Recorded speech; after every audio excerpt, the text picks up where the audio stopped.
விடுகிறீர்கள்? முல்லா நஸ்ருதீனை கேட்டார்கள், திருமணமானவர்கள் அதிக ஆண்டுகள் வாழ்வார்களா? அதிக ஆண்டுகள் வாழ மாட்டார்கள், ஆனால் அதிக ஆண்டுகள் வாழ்வதை போல தோன்றும் என்று குறிப்பிட்டார்.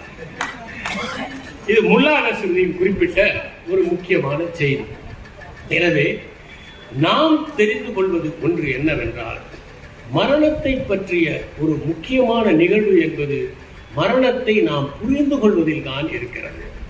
கலீல் கிப்ரான் சொல்கிறார், இந்த வாழ்க்கையின் இதயத்தை நான் விசாரிக்காமல் மரணத்தின் ரகசியத்தை எப்படி புரிந்து கொள்ள வேண்டும்? மரணம் என்பது ஒரு ஆடு மேய்ப்பவனை அரசன் ஒருவன் தன் கைகளால் ஆசீர்வதிப்பதற்குள் அவன் நடுங்குவதை போன்ற ஒரு நிகழ்வு என்று குறிப்பிடுகிறார். நாம் சரியாகவே வாழாவிட்டால் மரணத்தை எப்படி அறிந்து கொள்ள முடியும்? நாம் எதையோ நினைத்து ஓடிக்கொண்டே இருந்தால்